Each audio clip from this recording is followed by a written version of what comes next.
ఇలాంటిది జీవితం వాడిపోతుంది. ఏ దినమందైనా ఏ క్షణమైనా, ఏ దినమందైనా ఏ క్షణమైనా రాలిపోతుంది నేస్తమా, వాడిపోతుంది నేస్తమా,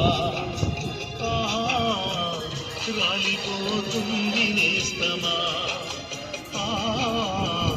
వాడిపోతుంది నేస్తమా.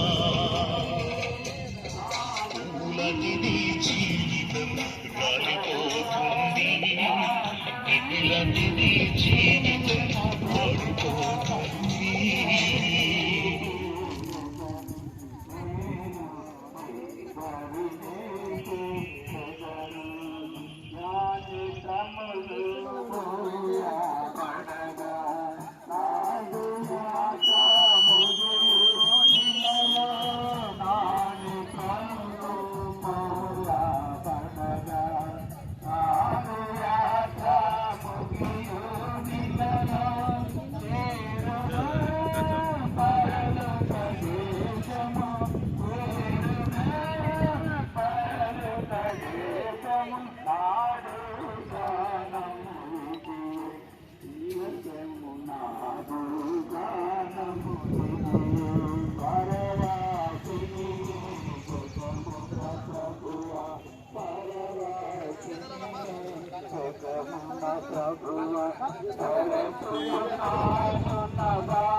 యాత్రికుడనే లోకములో సిలువబోయు సాగెదనిలలో, యాత్రికుడనే సిలువబోయు సాగెదనిలలో చేరుదం పరలోక దేశం, చేరుదం పరలోక దేశం.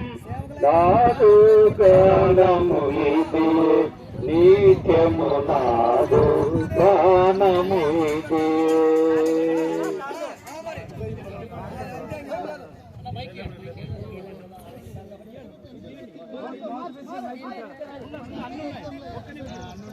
ఒక 2 నిమిషాలు ఉండండి.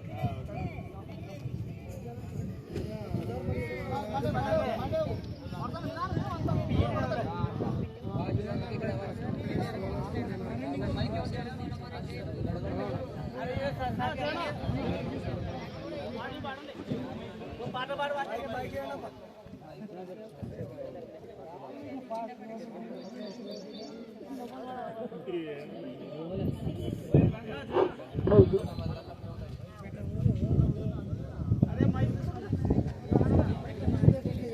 దయచేసి ప్రార్థన చేయండి, భక్త ప్రార్థన చేయండి.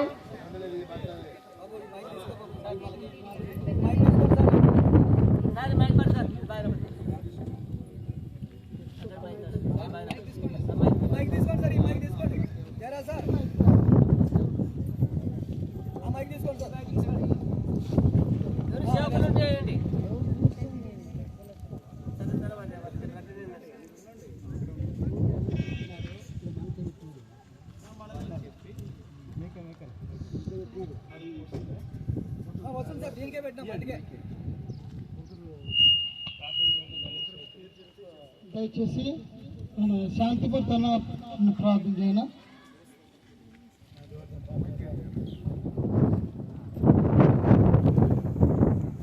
పరిశుద్ధమైన ప్రేమగల మా తండ్రి, నమ్మకమైన దేవ, మీ పాదముల కొందరంలో స్తోత్రం చెల్లిస్తున్నాం. మీ మహాదాన్ని బట్టి, మీ దాసులు థ్యాంకులు బట్టి మీకు ఎంత వందనాలు చెల్లిస్తున్నాం. మన యుక్త వయసులో మేము తెలుసుకోవడానికి మీరు ఇచ్చిన కృప కొరకు వందనాలు. తర్వాత తనకు మీరు అనుగ్రహించిన ప్రత్యక్షత కొద్ది మీ పరిచయం, తనకు అప్పగించిన పరిచయను తన తాను అప్పగించుకొని నమ్మకంగా చేసి అనేకులను మా తండ్రి నీ వైపు ఆకర్షించి నీ మార్గంలో నడపడానికి తాను ప్రయాసపడిన ప్రయాసంతటి బట్టి కూడా హృదయపూర్వకంగా మిమ్మల్ని స్తుతిస్తున్నాం. ప్రభా మీ దాసుని చివరి దినాల్లో మీరు కాపాడి నడిపించిన మీ దయ కొరకై మీకు ఎంతో వందనాలు చెల్లిస్తాం. ఎంతటి దినమున మీరు మరి ప్రభా మీ దాసుని మీ ఇంటికి నిత్య విశ్రాంతికి పిలిచినందుకై మీ స్తోత్ర వందనాలు చెల్లిస్తున్నాం. ఈ దినం మరి ప్రభా మీ దాసుని యొక్క భౌతిక కాయాన్ని ప్రభా మా తండ్రి భూస్థాపనం చేయడానికి కొరకై నీ మహాకృపను బట్టి నీ ప్రేమను బట్టి నన్ను మమ్మల్ని అందరూ కూడా సమకూర్చినందుకై మీకు ఎంతో వందనాలు చెల్లిస్తున్నాం. ప్రభా మీరు ఎంతైనా నమ్మతగిన దేవుడిగా ఉన్నందుకై వందనాలు చెల్లిస్తూ ప్రభా ఈ సమయాన్ని అంతటి కూడా దీవెనకరంగా చేయండి. మీ నామం మహిమపరచబడలాగా నాకు కృప చూపించండి. అందరూ మిమ్మల్ని చూడడానికి మాకు సహాయపడండి. మీ స్వరాన్ని వినిపింపచేయండి. యేసు ప్రభు వారి దయగలిగిన నామములో స్తుతించి ప్రార్థించి అడిగి వేడుకుంటున్నాం మా తండ్రి. ఈ సమయంలో వాక్య పరిచయ మహిమ మహిమ చర్చి రవి ప్రసాద్ గారు ప్రకాష్ గారు వాక్య పరిచర్య చేస్తారు.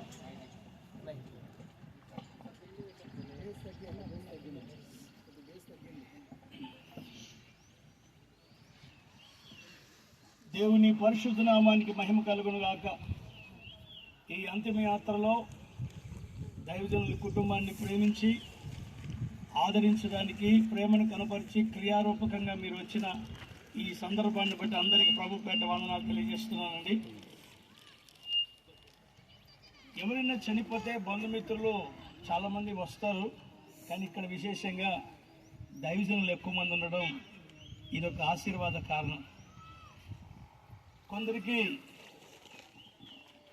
ఎంత సేవ చేశారో ఎక్కడ సేవ చేశారో కూడా కొందరికి తెలీదు. కొందరి జీవితం అయిపోయిన తర్వాతే వారు ఎంత గొప్పవారో తెలుస్తుంది. పగడాల ప్రవీణ్ గారు అనే వ్యక్తి చాలా కాలం చాలా మందికి తెలియదు. ఆయన చనిపోయిన తర్వాత ఆయన తెలియనిదే లేదు. అయితే ఈరోజు ఒక చిన్న మాట ఏంటంటే, దేవుని బిడ్డలుగా మనమంతా లాభం లేకుండా ఏదైనా పని చేస్తామా? చెప్పండి.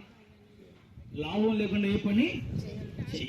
అపోస్తలుడైన పౌలు తిమోతికి ఒక లెటర్ రాస్తూ ఏమన్నారంటే, నా మట్టుకైతే బ్రతుకుట క్రీస్తే, చావైతే నాకు లాభం అన్నాడు. ఏమండి, లోకంలో చావు నష్టం కదా అని మీరంటారు, కానీ బైబుల్ అంటుంది చావు లాభం అని.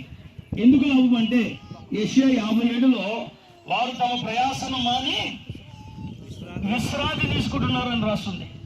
అందుకని ప్రకటన 13వ అధ్యాయంలో ప్రభునందు మృతులైన మృతులు ధన్యులు అని రాస్తుంది. అంటే మృతి అనేది ధన్యత, లాభం, ఆశీర్వాదం అంటుంది. అయితే ఒక చిన్న మాట, కొరింథీ మొదటి పత్రిక 15వ అధ్యాయం 52వ వచనంలో రాయబడిన మాట ఏమిటంటే, సహోదరులారా మీరు దుఃఖపడకుండా నాకు ఇష్టం లేదు. ఎందుకు దుఃఖపడకూడదు? తండ్రి చనిపోతే దుఃఖపడకూడదా? అక్క చనిపోతే దుఃఖపడకూడదా? అంటే నేను మీకు ఒక మర్మం చెప్తాను అంటున్నాడు. ఏం చెప్తాను అంటున్నాడు అండి? మర్మాన్ని మన రాయలసీమ భాషకి మార్చుకుంటే రహస్యం చెప్తాను అంటున్నాడు. రహస్యాలు అందరితో చెప్తారా?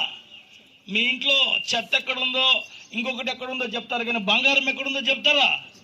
కానీ పరలోకమందున్న తండ్రి బంగారపు రహస్యాన్ని చెప్తున్నాడు. ఏం రహస్యం అంటే, ఇదిగో వీరు మృతులవుతారు కానీ ఒక రోజున కడపూరం మోగుతుంది. ఏం మోగుతుంది? కడపూరం మోగుతుంది. మృతులైన మృతులు, ప్రభువునందుండి మృతులైన మృతులు మొదట లేస్తారు. ఏం చేస్తారు అంటే, వీరు ప్రశాంతంగా ఇప్పుడు నిద్రపోయారు. ఒక రకంగా బైబిల్ గ్రంథంలో మత్తయి సువార్త 9వ అధ్యాయంలో జరిగిన సన్నివేశాన్ని మీకు తెలియజేస్తే, ఒక అధికారి కుమార్తె చనిపోయింది కదండి. చనిపోతే ఊళ్ళో వాళ్ళందరూ వచ్చి ఏడవడం మొదలు పెట్టారు. అయితే ఆ అధికారి పరిగెత్తి యేసు ప్రభు దగ్గరికి వెళ్ళి, అయ్యా నువ్వు మా ఇంటికి రావాలి అంటాడు. చచ్చిపోయిన తర్వాత ఇంటికి రావాలని కోరుతున్నాడు. ఎందుకయ్యా అంటే, నువ్వు వచ్చి మా అమ్మాయి మీద చేయి పెట్టమంటాడు. పిల్లరా, అక్కడ జరిగిన సన్నివేశం ఏంటంటే, యేసు ప్రభుల వారు వస్తుంటే మధ్యన 12 సంవత్సరాల రక్తస్రావ రోగి బాగుపడింది. ఆ తర్వాత నెమ్మదిగా యేసు ప్రభుల వారు ఆ ఇంటికి వస్తుంటే ఇంట్లో అంతా ఏమైనా పడుతుందంటే ఏడుపులే ఏడుపులు. కానీ నిజంగా చెప్పనా, క్రైస్తవులమైన మనం ఏడవకూడదు. ఏడుపు ఎందుకు అంటే, అయ్యో ఇక్కడ మాకు లేడే అని ఏడుపు. ఆనందం ఎందుకంటే ప్రభుతో ఉన్నాడు కదా అని ఆనందం. అంటే ఏ శాతం ఎక్కువ ఉండాలి? మాతో లేడనే శాతం ఎక్కువ ఉండాలా, ప్రభుతో ఉన్నాడనే శాతం ఎక్కువ ఉండాలా? అవును కదండి. అప్పుడు మత్తయ్య గారు ప్రభుతో ఉన్నారు కనుక ప్రభు నామానికి మహిమ కలుగును గాక. అయితే అక్కడికి వెళ్ళిన తర్వాత ఏడ్చే వాళ్ళందరిని చూసి ప్రభు ఒక మాట అన్నాడు, ఎందుకు ఏడుస్తున్నారు మీరంతా అంటే వాళ్ళకి మనలాగానే ఆలోచిస్తున్నారు, ఏం ఏడవకూడదా అని. ఎందుకు ఏడుస్తున్నారు? ఈ అమ్మాయి నిద్రపోతుంది కానీ అంటే మనకేమో మరణం కానీ ప్రభుకేమో మరణం ఒక నిద్ర. మీకు ఒక మాట చెప్తాను వినండి. మనలో ఎవరైనా రాత్రి డ్యూటీ చేసిన వాళ్ళు ఉంటారు. రాత్రంతా హాస్పిటల్లో డ్రైవింగ్ చేసి రకరకాల డ్యూటీలు చేసిన వాళ్ళు ఉంటారు. వాళ్ళు అలసిపోయి ఇంటికి వచ్చి పడుకుంటే ఎవరైనా వాళ్ళని వచ్చి లేపితే ఏమంటారు? లేపే వాళ్ళని, రే బుద్ధి ఉందా లేదరా రాత్రంతా చెప్పండి. ఈ అయ్యగారు కూడా తన జీవిత దినములంతా ప్రయాసపడ్డాడు. ఇప్పుడు ఏం తీసుకుంటున్నాడు? రోగం లేదు, వ్యాధి లేదు, కష్టం లేదు, పెట్రోల్ పెరిగినా ఉల్లిగడ్డలు పెరిగినా ఏం పెరిగినా బాధే లేదు. అవునా కాదా? అంటే ఇప్పుడు ఆయన బాధ లేకుండా ఆయన నిద్రపోతే మీరేం చేస్తున్నారు? అదృష్టవంతుడని అనుకోవాలంట. యోబు అన్నాడు అన్నమాట, నన్ను చూసి అందరూ ఏమనుకుంటారు? అదృష్టం అనేది క్రైస్తవులకు లేదు. మన అదృష్టం ఏంటంటే బ్రతుకుట క్రీస్తే, అదే మన అదృష్టం. ప్రేమైన వాళ్ళారా, లేఖన భాగాల్లో చెబితే ఆ పౌలు గారు అంటున్నారు, ఒక మర్మం ఏమిటంటే మృతులు మొదట లేస్తారు. ఇంకో రహస్యం ఏంటంటే వాళ్ళు లేచారు, మరి మా సంగతి ఏంటయ్యా, మాకు చెప్పండి. ఒక ఇంటికి ఒక చోటుకి ఇట్లకి వెళ్తే మమ్మల్ని అన్యాయం చేసి వెళ్ళిపోయాడు అని ఏడుస్తున్నాము. ఏం అన్యాయం చేశాడు చెప్పమ్మంటే మమ్మల్ని అంతా వదిలేసి వెళ్ళాడు. ఎవరి సిలువ చెప్పండి. మీరు అనుకోవచ్చు ఇప్పుడు ఒకవేళ కొరనేలు ఎక్కడున్నాడు, కొరనేలు కానీ పెద్దన్న కానీ చక్కలు కానీ మా నాయన బాగా సేవ చేశాడు, మేము కూడా పరలోకానికి వెళ్తామంటే ఎల్లరు. ఎవరి సేవ, ఎవరి భక్తి, ఎవరి విశ్వాసం, ఎవరి కడుపు, ఎవరి ఆకలి, ఎవరి సమాధి, ఏం భలే చెప్తున్నారండి మీరు, ఎవరి నిరీక్షణ. కాబట్టి ప్రభు అన్నాడు, కాగా బ్రతికున్న మనం నిమిషంలో రెప్పపాటున ఆయన వస్తాడట, మనం కూడా మార్పు చెందుతామట. క్రైస్తవ నిరీక్షణ ఏంటో తెలుసా? ఎంత గొప్ప విషయము. ఒక చోట ఇట్లా కారు మీద ఒక మాట రాస్తుంది, బైబుల్ అని ఇట్లా వరుసగా రాసి BIBLE చెప్పండి. BIBLE. బైబుల్ అంటే ఏంటి అర్థం అంటే, బైబుల్ అంటే బి అంటే best information before living earth. అంటే బైబిల్ అంటే బెస్ట్ ఇన్ఫర్మేషన్ బిఫోర్ లివింగ్. అంటే భూమిని విడిచిపెట్టక ముందే ఒక మంచి ఇన్ఫర్మేషన్, పరలోకానికి వెళ్ళే దారి ఏదో చెప్పేదే బైబిల్. కాబట్టి మనం ఏం కలిగి ఉన్నాం? ఈ నిరీక్షణ మనల్ని సిగ్గుపరచు. అందుకని మనం ఏం చేయాలి తెలుసా? సంతోషంగా దేవునికి గాన ప్రతిగానాలు చేస్తూ సమాధి కార్యక్రమం చేయాలి. దేవదూతలు తొంగి చూస్తూ ఈ నిరీక్షణ మాకు లేదే అనుకోవాలి వాళ్ళు.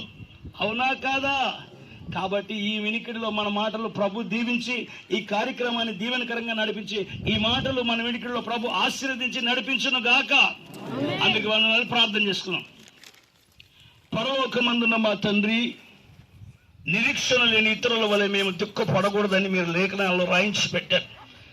మీరు మృతి నుండి 3వ దినాన తిరిగి ఎలా లేచారో నీ యందు విశ్వాసం ఉంచిన వారు కూడా తిరిగి లేస్తారని విశ్వాసంతో నింపబడి ఉన్నాం, విశ్వాసంతో సేవ చేస్తున్నాం, విశ్వాసంతో బ్రతుకుతున్నాం. ప్రభా, ఇదిగో వచ్చిన బంధుమిత్రులు, సేవకులు, సేవకురాళ్ళు అందరినీ జ్ఞాపకం చేసుకొని నీ దీవెనతో నింపిన మత్తయ్య గారికి ఎంత గొప్ప ధన్యతనిచ్చాడు ప్రభా. నీతిమంతుని మరణం వంటి మరణం బిడ్డకిచ్చావు ప్రభా. సమాధి కార్యక్రమాన్ని దీవెనకరంగా జరిపిస్తున్నారు, అంతిమయాత్రని దీవెనకరంగా జరిపిస్తున్నారు. తన బాధనంతా మాని నీ సన్నిధిలో విశ్రాంతి తీసుకునే కృపనిచ్చారు. ముందున్న కార్యక్రమాన్ని అంతా దీవెనకరంగా జరిపించమని యేసు నామములో ప్రార్థిస్తున్నాము తండ్రి. థ్యాంక్ యూ అండి. Thank you.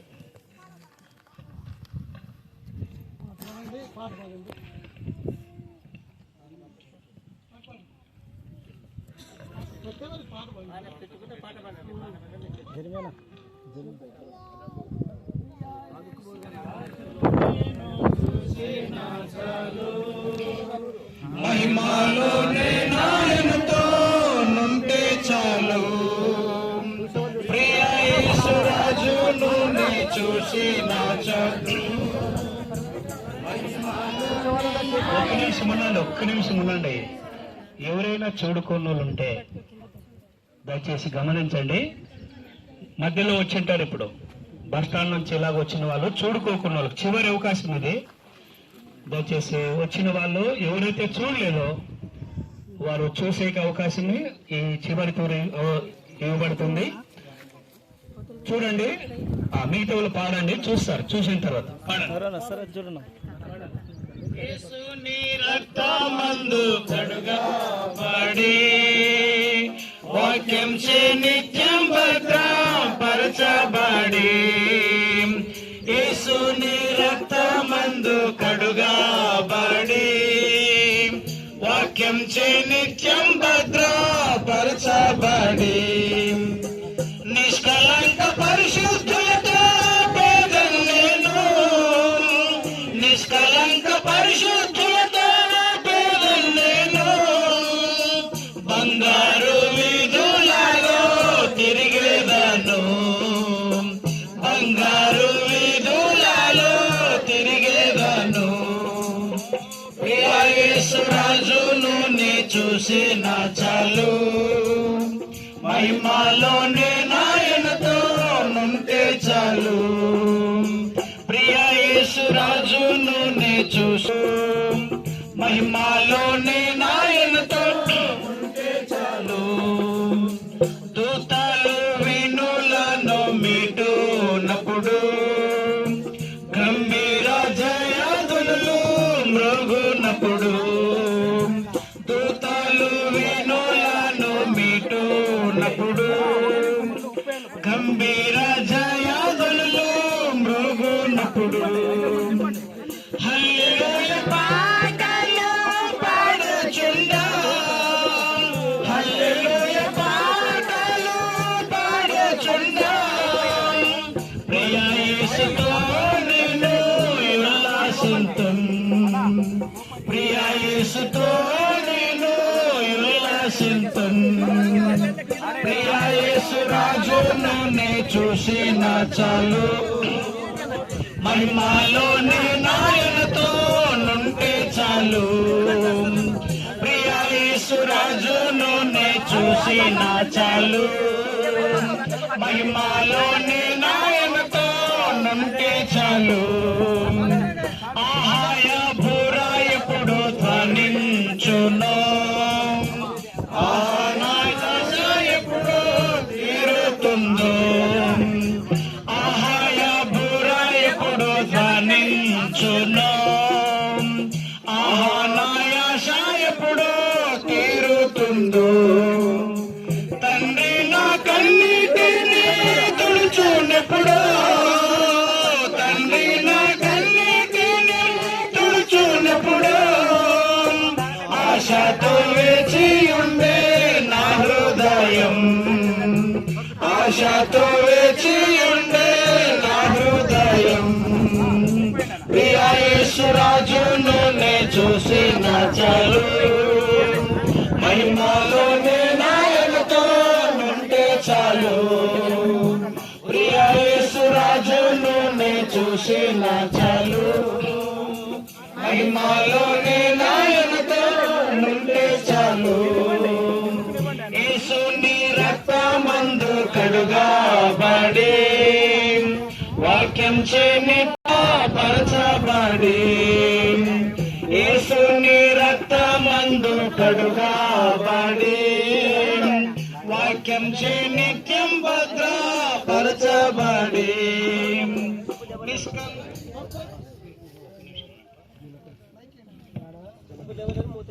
జీలకల్లు ఆనందమన్న ఒక చిన్న ప్రార్థన చేస్తారు వాళ్ళు, ఎందుకంటే చాలా ప్రాణవంత స్నేహితులు. దయచేసి అన్న చిన్న ప్రార్థన చేస్తాడు, ఆ తర్వాత యోహాను ప్రార్థన చేస్తాడు. ప్రేమ కలిగిన తండ్రి, కరికరగల దేవా, ఘనమైన కొందనాలు. పౌలు ప్రభువా, మరియు దాసుడు తండ్రి, మీరు ఎంతవరకు ఈ సేవలో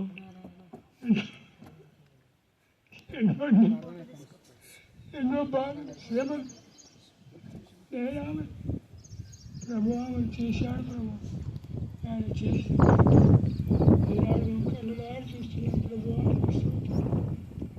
ఆయన చేసిన సేవ దీవించండి, ఆశ్రయించండి ప్రభు. స్తోత్రం.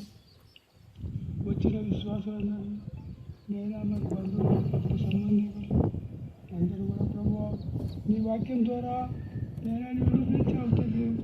మా జీవితంలో విధంగా చనిపోయినప్పుడు నేను నమ్మకంగా ఉండటానికి నేను ఇచ్చిన వాక్యాన్ని బట్టి ప్రతి వారంలో నీరు కట్టి పల్లిపోతేమని ప్రార్థిస్తున్నాను.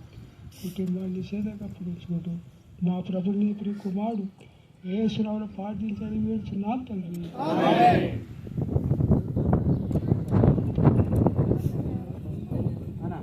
గమనించండి, దేవుని వాక్యము ఆదికాండం చదువుకుందామండి.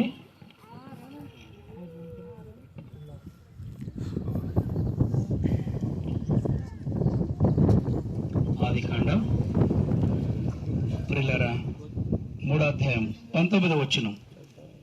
3వ అధ్యాయం 19వ వచనం చదువుకుందాం ప్రియులారా. నీవు నేలకు తిరిగి చేరు వరకు ఆ, నీ ముఖపు చెమట కార్చి ఆహారము తిందువు. ఆ, ఏలైనగా ఆ, నేల నుండి నీవు తీయబడితివి, ఆ, నీవు మన్నే గనుక ఆ. తిరిగి మన్నైపోదు అని చెప్పెను. చాలండి. ఇది మనందరికి తెలిసిన వాక్యము. దేవుని వాక్యము మరి ప్రతి ఒక్క మనిషి పట్ల నెరవేరుతుంది.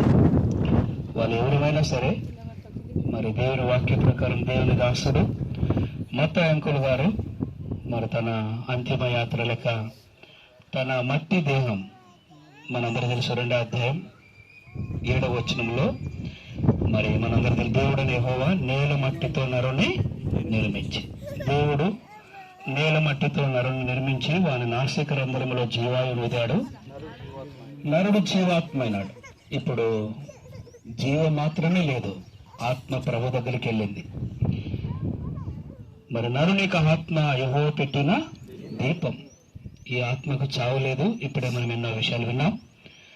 మరి మనందరికి సమయం లేదు. నిజంగా చాలా మంది సాక్ష్యం కూడా చెప్పేవాళ్ళు ఉన్నారు, కానీ పరిస్థితులను బట్టి మరి ఇప్పుడే దేవుని మరి ప్రార్థన చేసిన ఆనందమయ్య గారు మరి ప్రార్థనలో ఒక మాట అన్నాడు.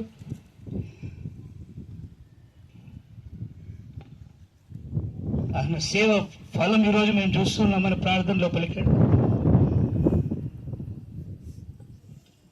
వాళ్ళారా మరి దేవుని దాసుడు చేసిన నిస్వార్థమైన సేవ, ఏమి ఆశించకుండా ఎవరితో కానీ ఎవరికి భారం కొనుక్కోకుండా తన దాదాపు 4 తాలూకుల్లో పరిచయం చేశాడు.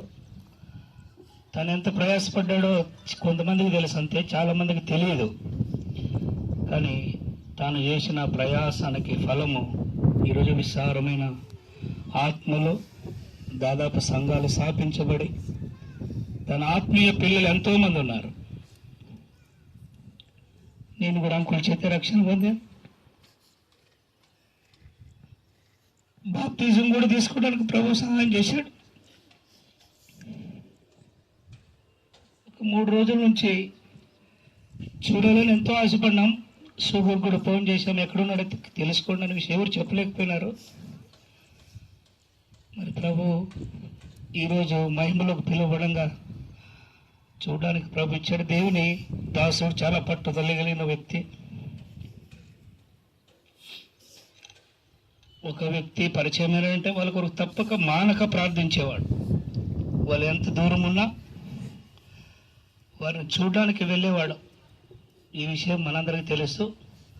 కానీ వాక్య ప్రకారము మన దుఃఖం కంటే ఆనందం ఎక్కువ ఉంది. తన వృద్ధాప్యంలో మరి ఎంతో ప్రయాసపడ్డాడు, దాదాపు 2-3 సంవత్సరాల నుంచి. కానీ ఆత్మీయ పిల్లల్ని దేవుడు తనకి ఇచ్చాడు. శారీరకంగా సంతానం కూడా ప్రభు ఆశీర్వదించాడు. నిజంగా దేవుని యొక్క ప్రయాస వ్యర్థం కాలేదు. నిన్న విన్నప్పటి నుంచి నా హృదయంలో అదే వేదన. ఒంటరిగానే తాను ఈనాడు మనకు సంఘము, సేవకులు, పెద్దలు అందరుండి కూడా మనం ప్రయాసపడలేకపోతాం. కానీ ఒక్కడే తాను పోరాడి ఎన్నో గ్రామాలు తిరిగి ప్రభు పరిచయం చేశాడు. ఈనాడు విస్తారమైన విశ్వాసులు, సంఘాలు, మందిరాలు కూడా కట్టబడినాయి. కానీ దేవుని యొక్క దాసుని యొక్క ఫలము కండ్లారా మనం చూస్తున్నాం. ఈయన జీవితం మనందరికీ సవాలుగా ఉంది. ప్రభు మనకున్న కొద్ది జీవితం మనం కూడా అలాగో ప్రయాసపడడానికి ప్రభు మనందరికి సహాయం చేయను గాక. ఈ మాట ప్రకారం మన్నే గనక నువ్వు తిరిగి మన్న అయిపోదు అన్న మాట ప్రకారం ప్రార్థన చేస్తాం.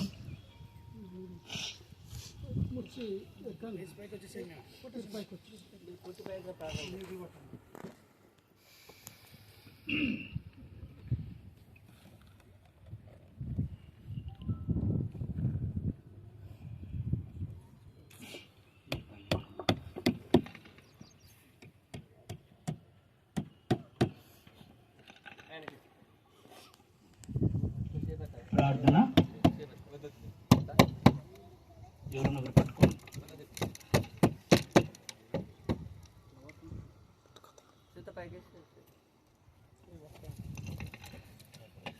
పరిశుద్ధులు అయిన మా పరలోకపు తండ్రి, ఆదికాండం 3వ అధ్యాయం చదువుకున్నాం. ప్రభు నీవు మన్నే కనుక తిరిగి మన్న అయిపోదు, మనుషుడు అంతటి వాడైనా ప్రభు మరి మట్టి నుండి తీయబడినవాడు కనుక ఏ రోజైనా ఒకరోజు మట్టిలో చేరాలి. మీ దాసుని ఈరోజు ప్రభు మీరు నిన్నుడి దినమున పిలుచుకున్నాం. దాని యొక్క మట్టి దేహం మీరు నిర్మించిన యొక్క దేహం మట్టి మన్నే కనుక తిరిగి మన్న అయిపోదని మీ మాట నెరవేరింది. అందుని బట్టి మిమ్మల్ని స్తుతిస్తున్నాం. తన భూమి మీద ఉన్నప్పుడు మిమ్మల్ని రక్షకునిగా దేవునిగా ప్రభువునిగా అంగీకరించి మీ సేవ పిలుపు పొంది మీ కొరకు ఎంతో ప్రయాసపడగలిగాడు. తన జీవితం మా అందరికీ సవాలుగా ఉంది. తన ప్రయాసాన్ని కూడా దీవించి అనేక మందిని రక్షించి సంఘాలు సమకూర్చి మందిరాలు కూడా స్థాపించి విస్తారమైన పరిచయం కూడా జరిగించారు. అందును బట్టి మిమ్మల్ని స్తుతిస్తూ తనడి శైలిన మరి తన ఆత్మీయ బంధువులు, స్నేహితులు, ఆత్మీయ సంతానం, అంతేకాకుండా శారీరకంగా ఉన్న సంతానం, సహోదరులు, అక్కలు, మరి వాళ్ళ పిల్లలు మరి జాన్సన్ అన్న కొరనేలు బట్టి మీకు వందనాలు. మరి సిస్టర్స్ని బట్టి కూడా వందనాలు. వారి కుటుంబాలను బట్టి వందనాలు. అందరిని కూడా ఆదరించండి, దీవించండి. మీ హస్తాలకు అప్పగించుకుంటూ యేసు ప్రభు నామమున స్తుతించి ప్రార్థిస్తున్నాం తండ్రి.